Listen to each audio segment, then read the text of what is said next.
Hi, Identity Crisis listeners. It's Yehuda here with a request. We'd really like to hear from you. We just passed our 5-year anniversary. We've been recording Identity Crisis since March 2020, and we've released over 200 episodes. Thanks to you, our listenership has grown tremendously, and we'd like to get to know you, our audience, a lot better. It would mean a lot to me and to my team if you could take 5 minutes to fill out a brief survey, which we've linked in the show notes, to help us understand why you listen to the show and to learn more about what you want to hear.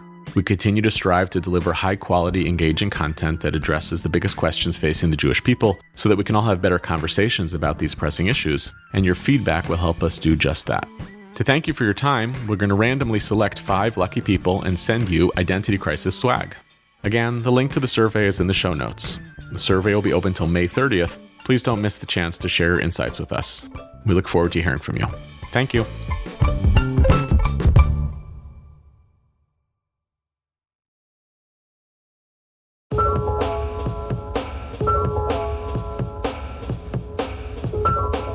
Hi, everyone. Welcome to Identity Crisis, a show from the Shalom Hartman Institute creating better conversations about the essential issues facing contemporary Jewish life.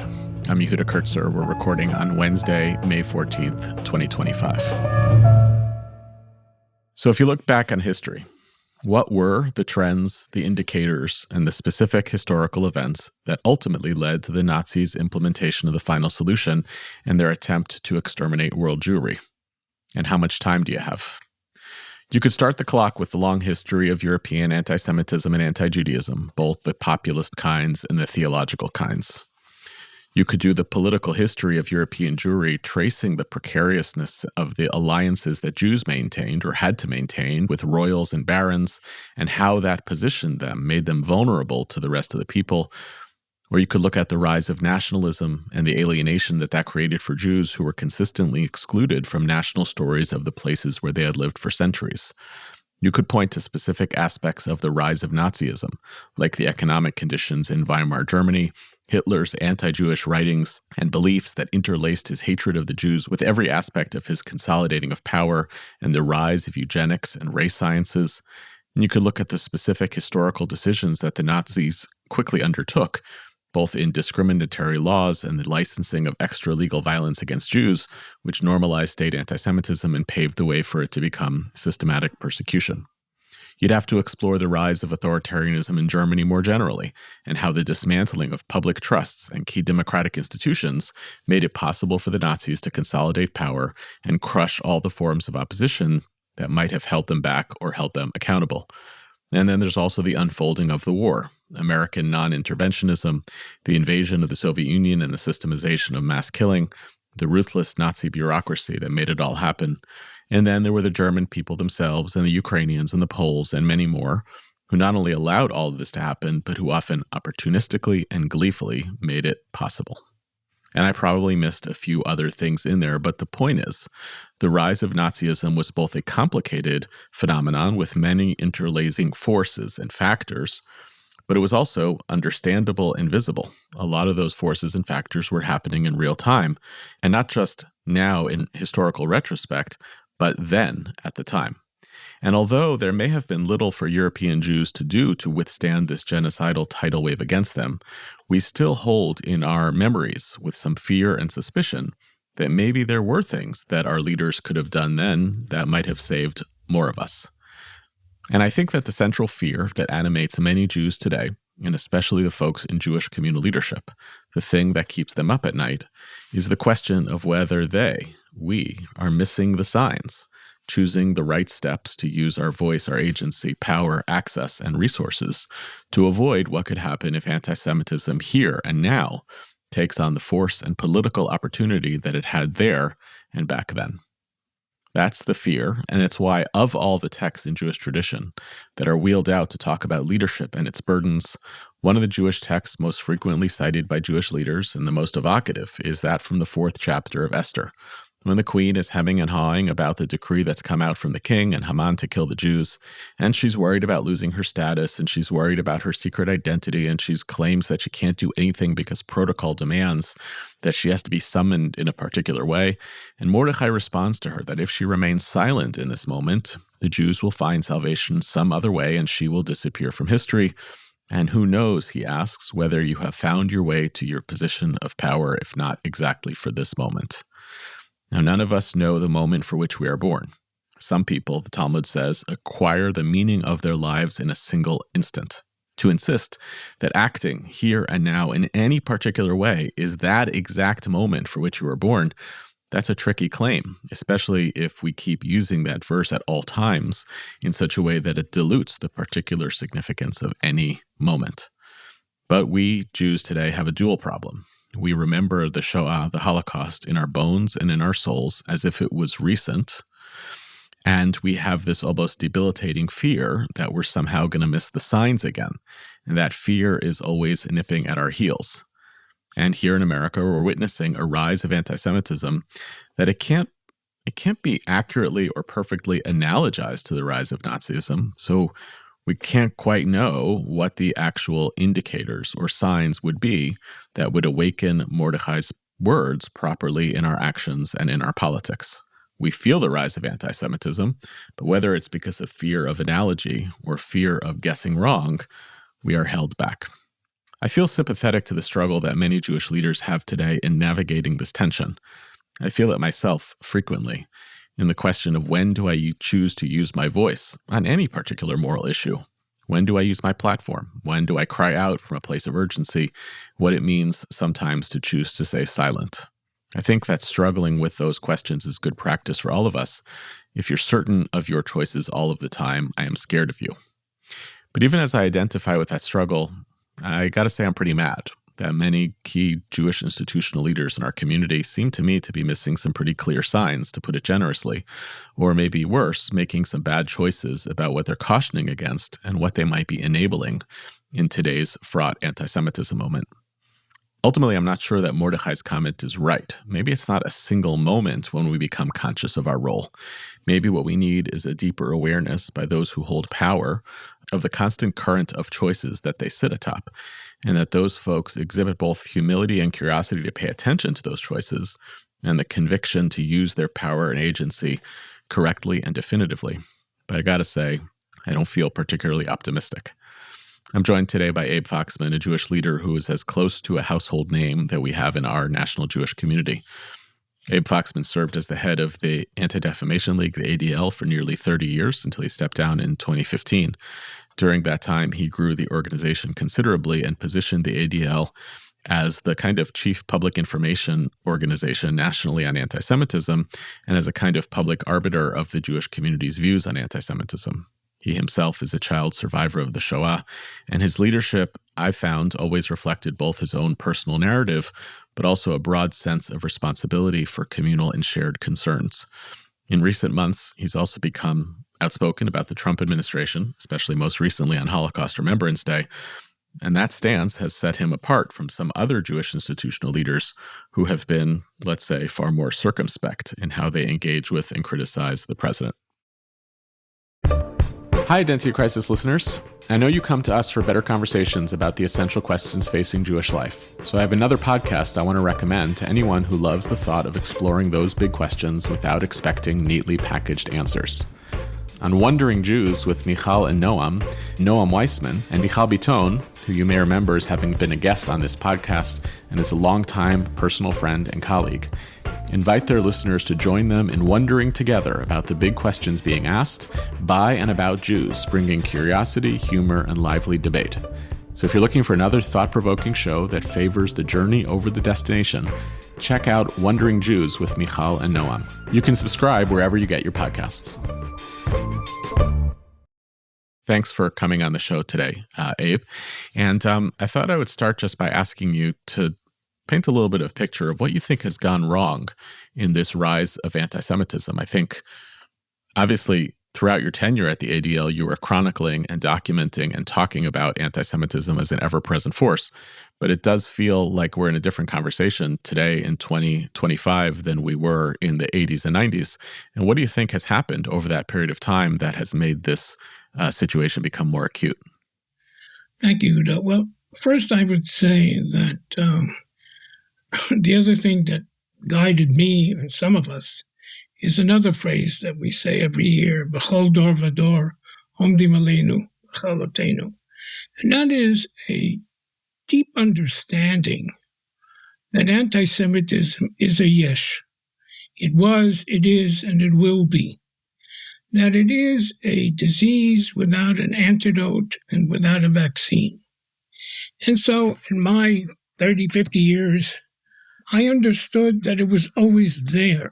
I think all of us, American Jewish Committee, the American Jewish Congress, the ADL, what are called the Jewish Defense Agencies, the legacy agencies, the professionals always knew and understood that it's here, that it's deep, that it's serious, that it will always be here. And recognizing that, we tried to develop a strategy of what I would say containment.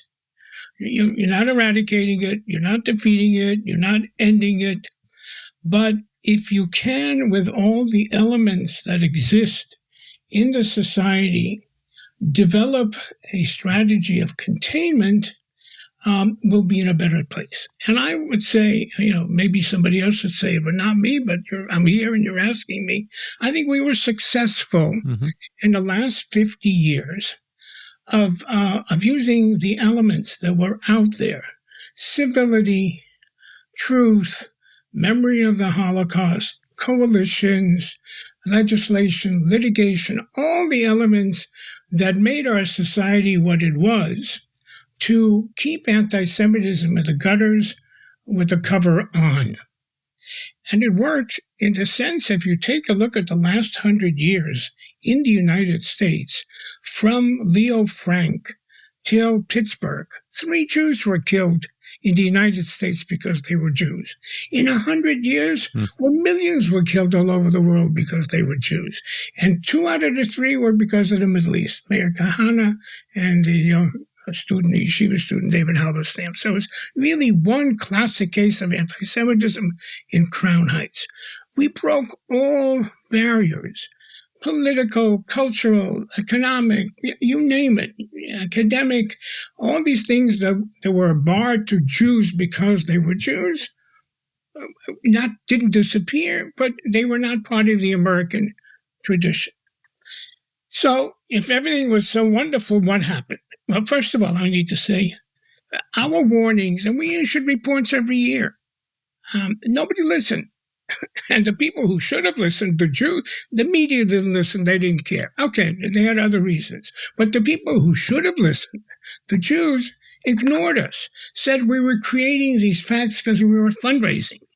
And, the barbs came more from the Jewish community than they came from the anti-Semites on the outside, who didn't take a warning serious. And every year we said, hey, I'm going through my papers. I wrote about campus anti-Semitism in 1974, in 1979. We're talking about it's a new phenomenon. 20 years ago, I met with the president of Columbia because Jews and Israelis and Jews were being discriminated against in Columbia. So it's not new, but people didn't listen. Okay, so aside from that, what happened?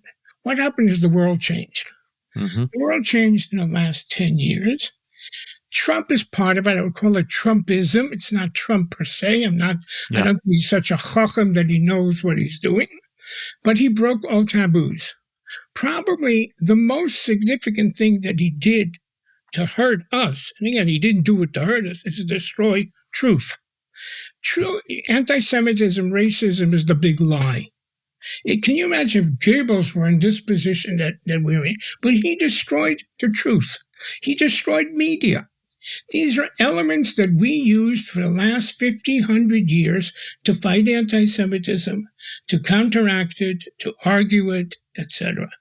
So you lost civility, you lost all the taboos were gone. The taboos protected us as everybody else.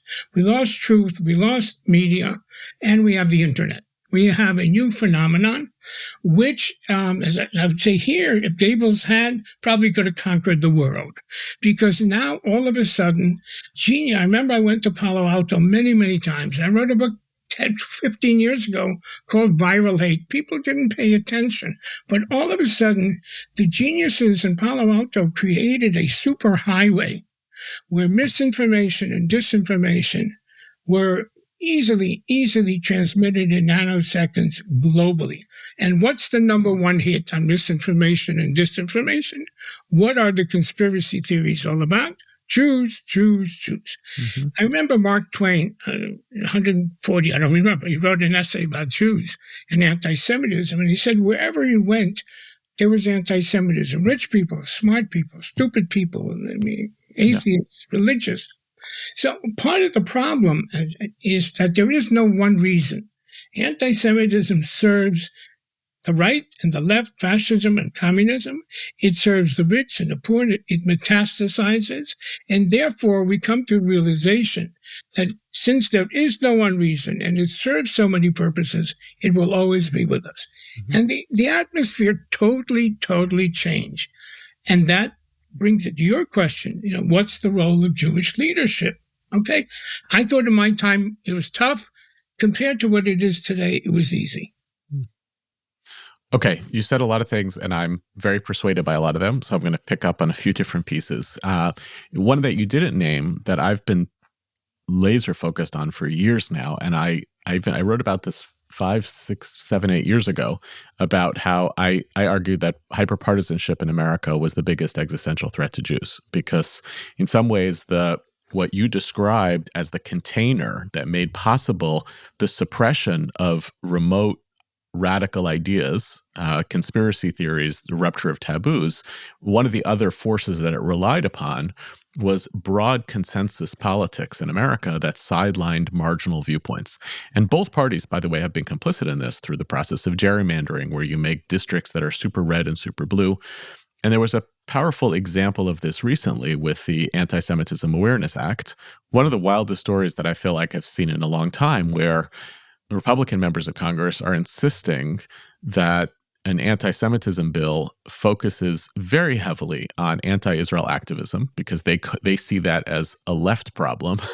And then, as part of the process, Marjorie Taylor Greene leads a process by which then they carve out an exception in the prohibitions on speech for Christ killing. Christians should be allowed to believe that without being accused of anti-Semitic. So I guess this is a long way of asking, I think, a complicated question, which is one of the taboos that I think held for a long time was that anti-Semitism was bad. Nobody wanted to be identified as it.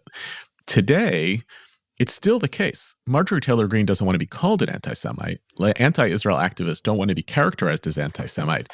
But in the landscape of language in which we're operating, it kind of doesn't matter anymore. So in what ways is the terminology of fighting anti-Semitism actually helping us or hurting us right now, as opposed to fighting a more generalized Jewish hate, which can take all these different kind of forms?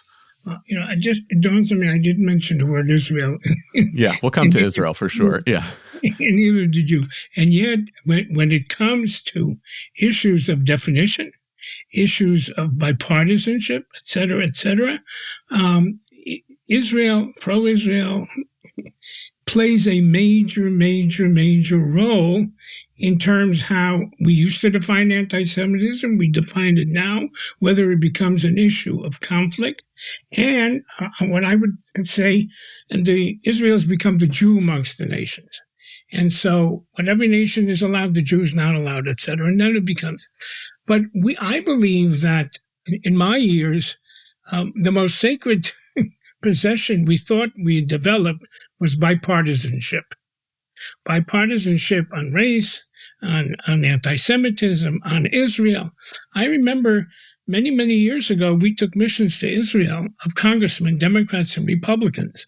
Together, they discovered the Holy Land. They discovered Jesus on our shoulders in Israel. And they came back and for the first time worked with each other because they knew each other and liked each other. Okay?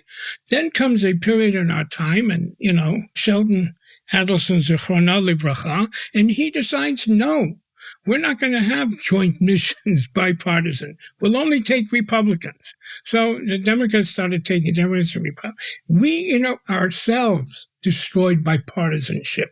Israel made a decision somewhere along the line, and look, to a large extent, since Israel became part and parcel of our Jewishness and who we are and our role in America and our advocacy and our identity and everything else, the Zion that came out of Zion was not always for all of Zion. And so the message that's coming out is that Israel started becoming partisan. And we are today in a partisan situation where there are no coalitions, and every issue is being used against the others, and we're being used. Jews are being used on Israel, on anti-Semitism, for other purposes. And that puts us in a dilemma. If it was Jews quad Jews, it's one thing to stand up. But now, when Jews are being used on immigration issues, on woke issues, makes it a lot more difficult when to say something or not say something. One of the forces that you just described in terms of Israel forcing this bipartisan divide is, I'm going to just say, honestly, this was a choice by the Netanyahu administration as well over the past 15, 20 years. There's good evidence that they became convinced that liberal Jews were disappearing. They became convinced that liberal Jews represent a infinitesimally small percentage of the population compared to evangelicals. If you don't really care about Jewish peoplehood and you care about the long-term survival of Israel on the basis of the choices of the right, they weren't supportive of Israel. Why has that position, which is so obvious, why has that never been publicly articulated by leaderships of the major Jewish organizations who are constantly running protection for the Netanyahu administration because of the perception that that's the way that you are pro-Israel? Well, couldn't it have made a difference over the last 20 years for the AJC, for the ADL, for the federations to not just privately nudge against Netanyahu, but publicly say, we as representatives of the American Jewish community do not accept that this is an approach that attempts to speak in our name? Have we enabled this to happen? Well, because they really did not speak in our name, okay? They represented their interests. And what you're seeing is again, you can dislike Bibi or like Bibi, it doesn't matter. But Bibi still articulates, first and foremost, what he believes as a democratically elected leader, what is in his mind, in his understanding, in the best interest of the people of Israel.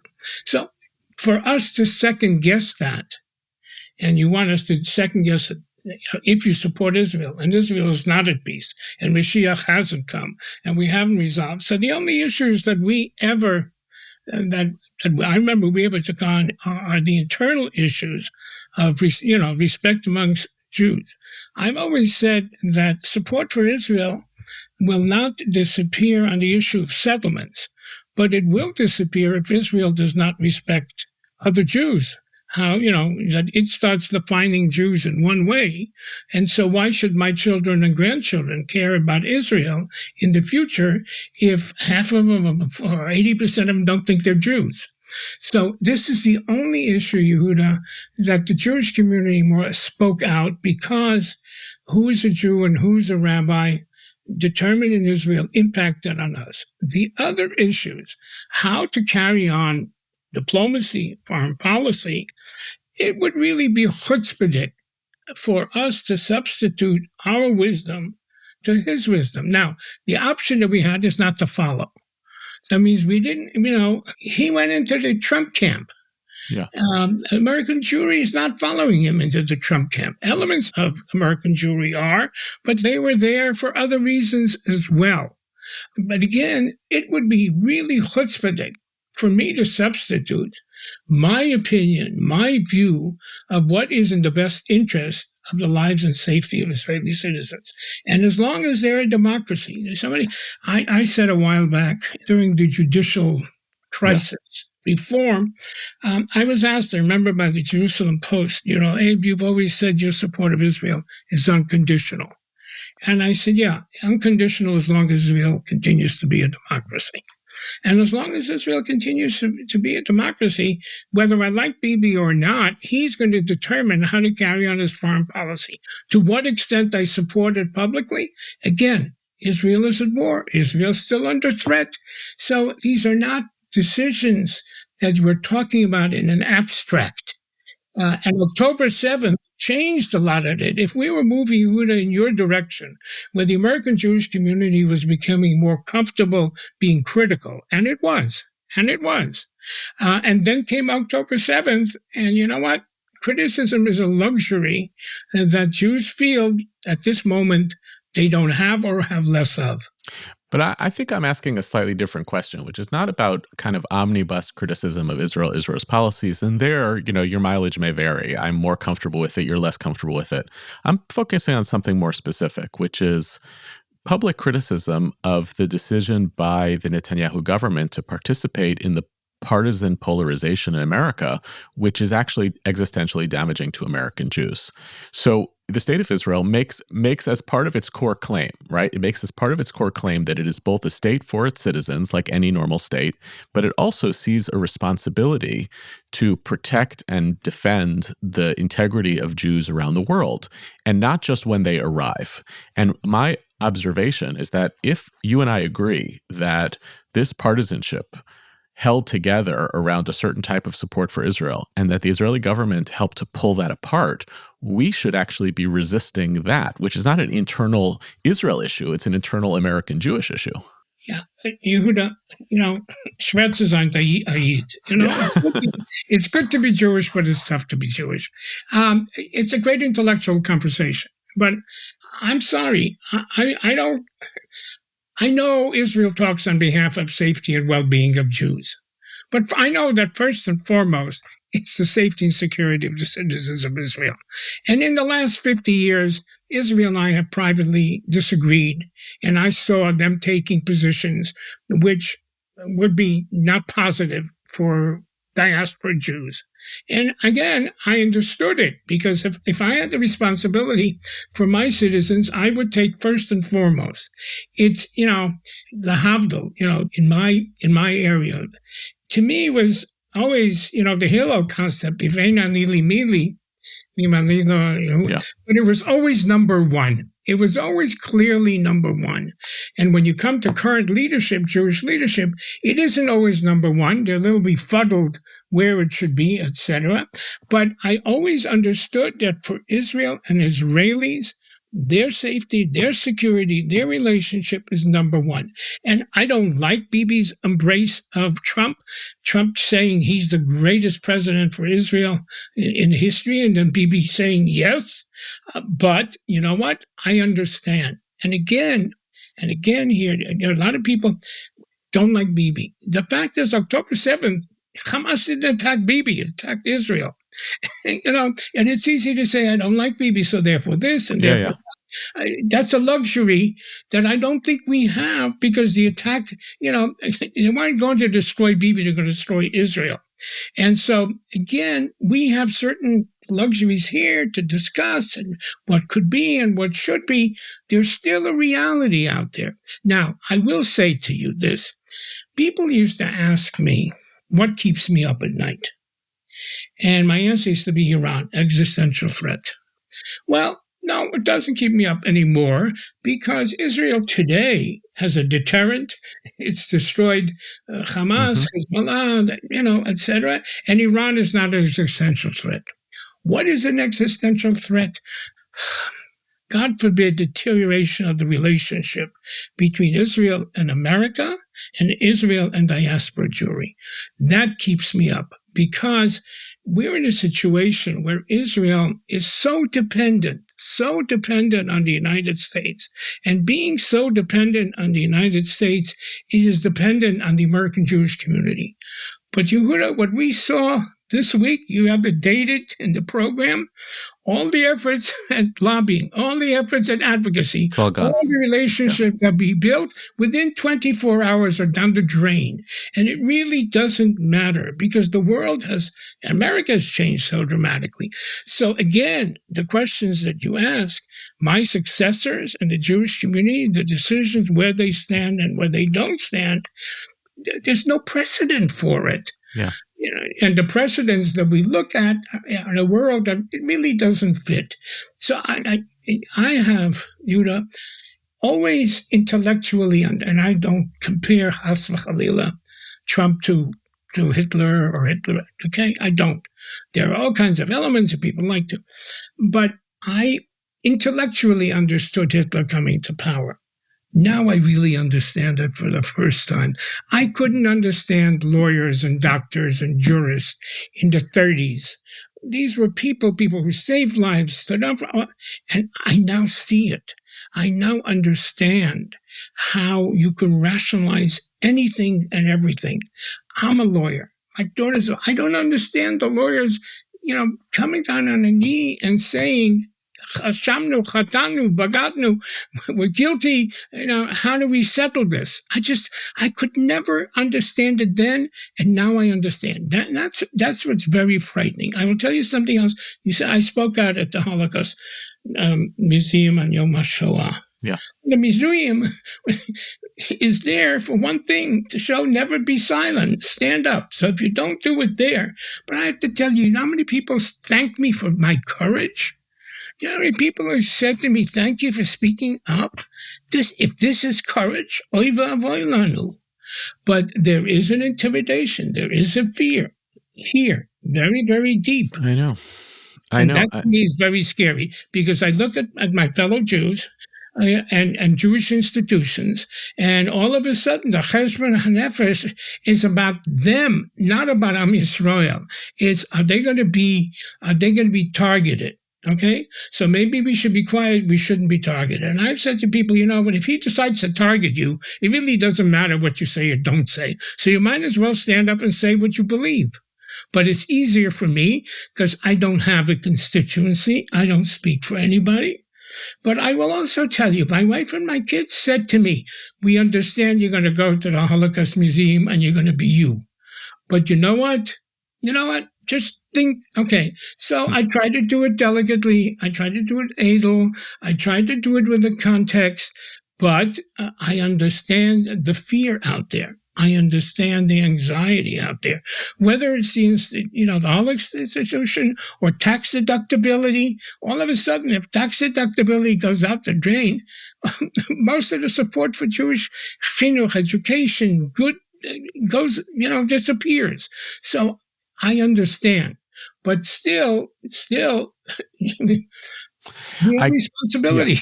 Yeah. So look, I agree with you, and we've had, we're on nobody's radar, for better or worse, I guess. But we've had internal conversations about what our commitments are and what we'll be willing to do at the cost of donors, of tax status, all those things. And those are not small calculuses.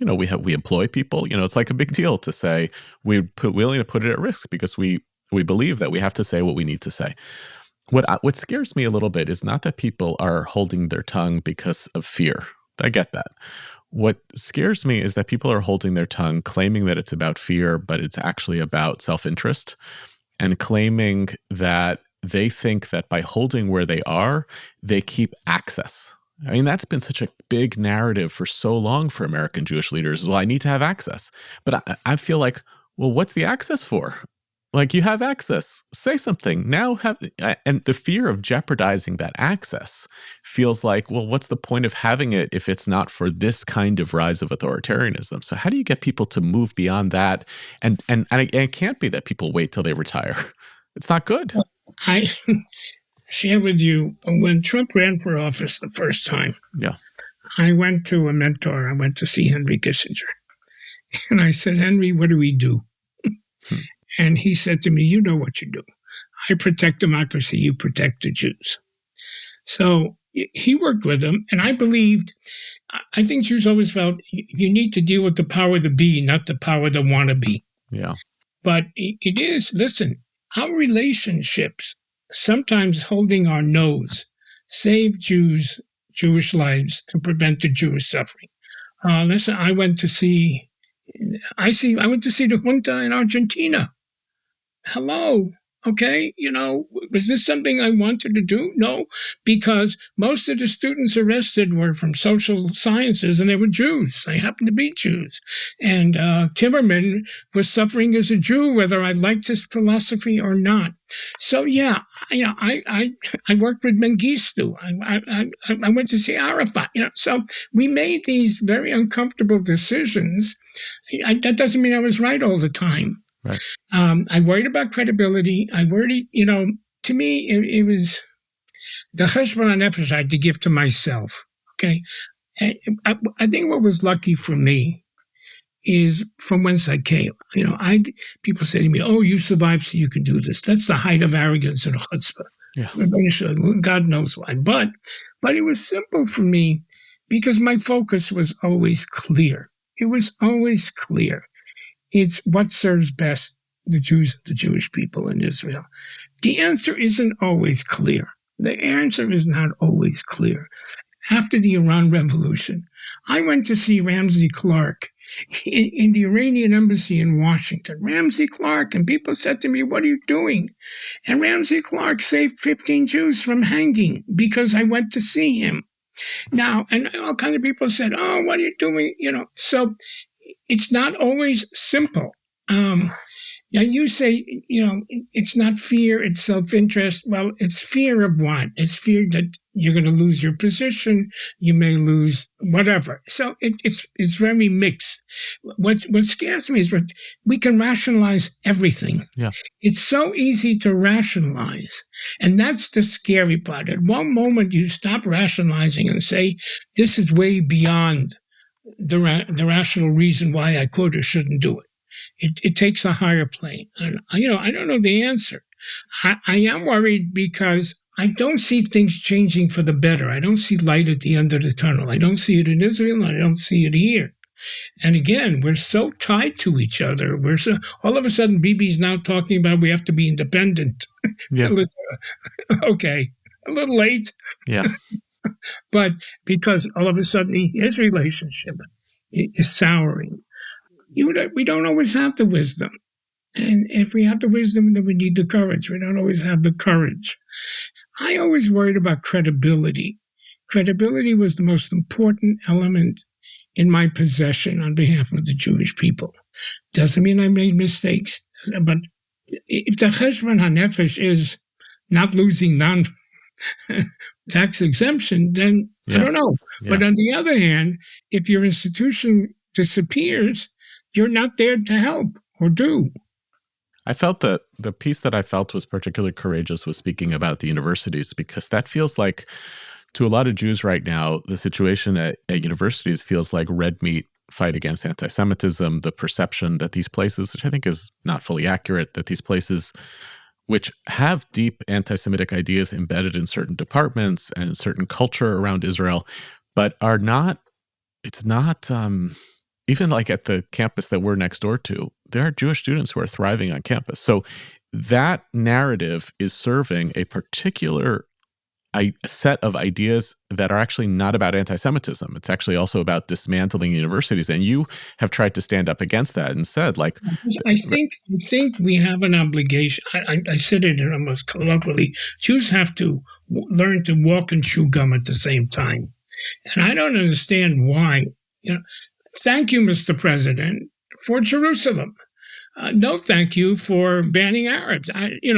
Thank you for what you're doing here, but no, thank you for immigration. Immigration is the soul of Jews. And many Jews died because there was no immigration to the United States. So we need to understand it. So we're not able to do this. Somehow we feel that if he does us a favor or somebody does us a favor, we have to close our eyes and mouth to everything else. And I think we need to be strong enough and mature enough to say thank you and no thank you. And we're not doing it. I don't understand why, because we're dealing with a persona who's vindictive, who took him 4 years to talk to Bibi because he congratulated Biden. All right, so you're dealing with a persona which breaks all the rules in terms of what we understood is behavior, civility. How do you protect your interests? How do you act? How do you behave? But still, our code is still our code, and our code is yes, thank you. We should thank for what's good, but we should have the ability and the strength to say, but no, this is not about immigration. Immigration is what America is about. Due process is what America is about. But look, whatever you want, his message on anti-Semitism is a good message. The trouble in this country is there are no consequences to anti-Semitism. That's what's happened. People used to say to me, what's the difference between anti-Semitism in the U.S. and Europe? And I would say in Europe, there are laws against anti-Semitism, but they're not enforced. In the United States, the First Amendment won't let us have laws against anti-Semitism, but there are consequences. If you're an anti-Semite, it's un-American, it's immoral, it's a Christian, you're going to pay a price, not because the law says so. Now, we've lost that in the last 10 years. There are no consequences to, you, as I don't tell you, you can go up, you can march with a Palestinian flag from today to tomorrow. God bless you. That's fine. But if you use that flag to stop a Jewish students to go to class or beat them up, that's not freedom of speech. There needs to be consequences. And we all know that if students use the N-word in a public square of a university, they would be suspended. But to say gas the Jews today is okay. So there needs to be consequences. The irony is Biden wrote the book. He did the initiative on anti-Semitism, which is historic. In 50 years, we would knock on the door of the government and say, hey, anti-Semitism is your responsibility. We finally have it. But they didn't act. They didn't act because of elections, because of Michigan, because of Israel. Trump is saying all the right things, and he may even be doing the right things, but for the wrong reasons. So it's a dilemma for us, but I think we still have to stand up for the institutions, for due process, even if the wrong things that he's doing help us in the long term. I just don't see how they help us at all, because I think in the long run, there needs to be consequences. Yes, for sure. No, I felt this way. I felt this way all along at the universities, that the issue was time, place, and manner. If you violate the rules, prosecute the rules. No, but how do you get them to? No, the codes were always there. If they applied the codes, there would be consequence. The problem is they didn't apply the codes to us. I agree, so, but that could have easily happened through actual intelligent mobilizing of the Jewish community. But when you connect it to cutting $850 million from Johns Hopkins from cancer research, and then pretend that that's what's happening at Harvard or Columbia, that's making them enforce the rules, doesn't make any sense. That's actually dismantling higher education. But I think the minority of Jews support that. I think the minority of Jews support that. They're happy to hear the language. They're happy that there's going to be a price to be paid, but that's not the price, because that's going to destroy. Listen, I also worry. We're putting out these reports on anti-Semitism, ABC for university. I want kids to go to Columbia. I want Jewish kids to go to Harvard. We worked for 50 years to break the quotas for us, because that's where the future of America will continue to be. 100%. I don't want them not to go. So, I'm very careful about being critical of my successors, because what happens is it becomes a very personal type of thing. Yeah. My generation, the current generation. But I do think there is something missing. In my day, and I remember even when I was at Tutsi growing up, I would go ADL, American Jewish Committee, American Jewish Congress, NJCRC, anywhere from 5 to 10 organizations would meet at Leo's restaurant on East 70th once a month. We hated each other's guts. We competed for the same dollar, but we sat once a month and we struggled about the priority. And then we would say, you know what? Arab boycott is an issue for the next year. We need legislation. You, ADL, and the American Jewish Congress take the lead. Immigration is going to be an issue. You, the American Jewish Committee, and you, Hadassah, and you, Hillel, you take the lead. And we all did the same things. We all fought for Israel, better or worse. We all fought anti-Semitism. We all did interreligious. But we did set priorities. And when there was a time to set up an organization on Soviet Jewry, we did. And there was a time to set up an organization for Ethiopian Jewry, we did. And there was a time to deal with the Catholic Church as a community. It was Ichkik. So we did operate. I don't see it now. I don't feel it now. I don't see this effort of coming together seriously. Because how many reports on anti-Semitism do we need? Does it really matter whether it's 62% or 67%? So for the Goyim, it's, yay, take a look. Everybody hates the Jews. And for the Jews, well, what does that do? Does that reinforce our strength? Right. So nobody's sitting there and saying, you know what, ADL, you're good at this. You did this committee. They're not doing it. Plus, I will tell you, we need to have a Jewish position in immigration. Yeah. We need to have a Jewish position on higher education. We need to have a Jewish position. 20 years from now, this will be a Latino Hispanic country. We need a strategy to interact with the future Latinos and Hispanic leadership together. We need to be there on their way up. So there are things we can do. This will pass. I think it will be better. It will never be the same. It will never be the same. But Yehuda, I'm an optimist. Golda Meir once said Jews don't have the luxury to be pessimists. I don't think survivor. 1.5 million Jewish children perished. I survived. How dare I not have an optimistic view of our future? It's going to be tough. It was worse. But it's all about us. People say to me, well, I said, you know what? I'm an optimist because it's not about them. It's about us. Yeah. Because I once went to a seminar, Whether Jewish Civilization Will Survive. And the organizers had a study of Spengler and Toynbee to try to find the secret of Jewish survival. And I think they found it. And they came out and they said, after the Roman Empire fell, no Roman got up and said, I want to be a Roman. How do I become a Roman? After the Greek civilization fell, no Greeks came running. I want to be a Greek. The secret of Jewish survival is after the destruction of the first temple and the exile and the second temple. Jews were running around. How do I continue being Jewish? Maybe we'll write a Talmud. Maybe we'll do, whatever. We were being Jew. And if after the Shoah, I said to my father, why are you teaching me to be Jewish? Okay. Why are you sending me to yeshiva? Okay. So he explained it. We have a tradition, we have a history, blah, blah, whatever. When Jews stood up, built families, rebuilt Israel and Jewish sovereignty. So I look at that. Now, so far, I think we've done okay after October 7th. With all the issues, the question is going to be how many Jews take off mezuzahs from the door. That to me, and as long as Jews get up there and say, I want to be a Jew, we will continue to survive and overcome all our enemies. But that's, so far, Jews returning to synagogue, I don't know how many billions they made for Israel. So far, the signs are good. Yeah. And you have to be seichel. I don't think it's a heroism to go to Colombia and wear a T-shirt, Tzahal. Okay, that's a little stupid at this moment. Yeah. Doesn't show heroism unless you want an incident. And there are some people who like incidents. That's not courage. That's not standing up for being a Jew. But so far, I see the Jews standing up. I worry about Israel. I worry because the internal strife, we overcame it 2 years ago on October 8th. But I have this gnawing feeling we're going back to Milchamot HaYehudim. Mm-hmm. And that's the scary part.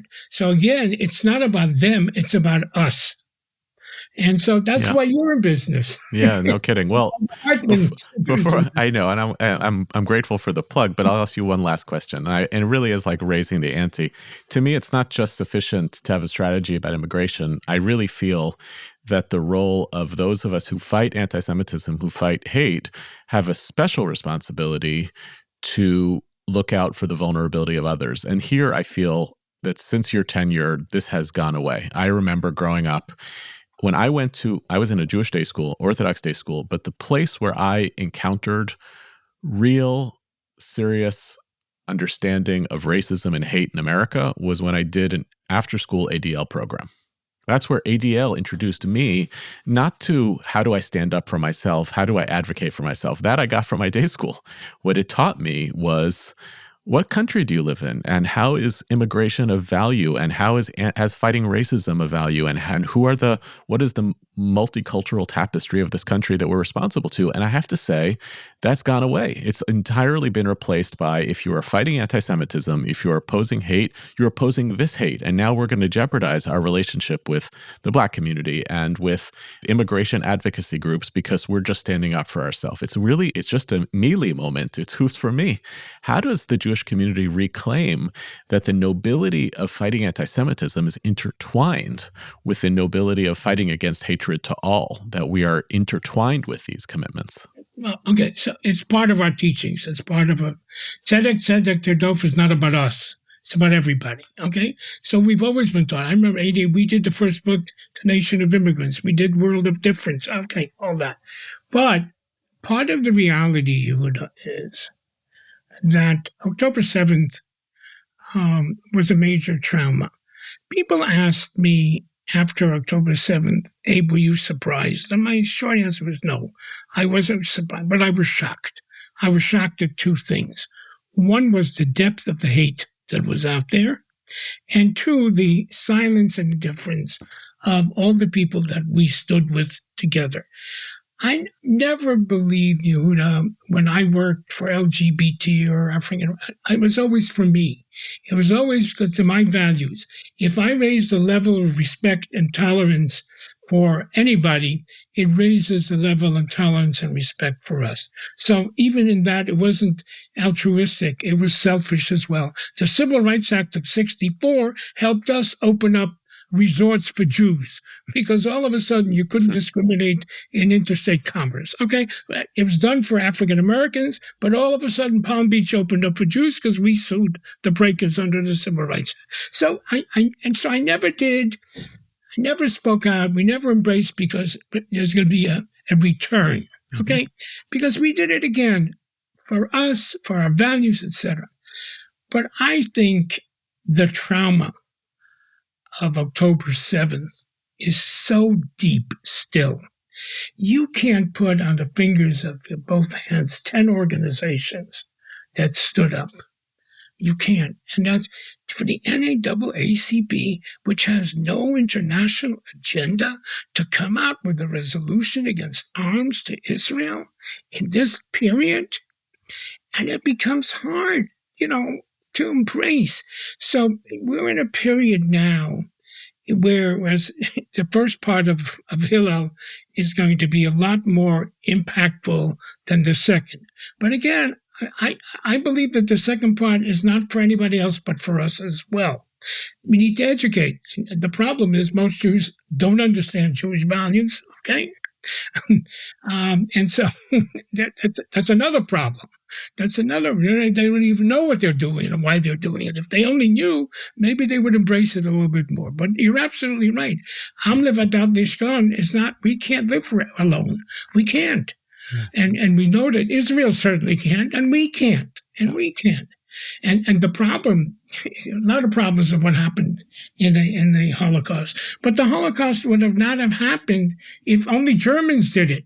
If it wasn't for the Ukrainians and Lithuanians and the Latvians, and that's who did it. So, it does matter who we're with. My nanny, she stood up. For her, this was the right thing to do. And that's what we're teaching. It's the right thing to do. To stand up for others is the right thing to do. So, you know what? Immigration, it's going to hurt us too eventually. Of course it will. Education is already hurting us. So, I think it's selfish and altruistic at the same time. But yeah, you're absolutely right. We can't throw it away because at the end of the day, we will be alone and we can survive alone. Can't thank you enough for doing the show today, Abe. Thanks for being with us. Thank you.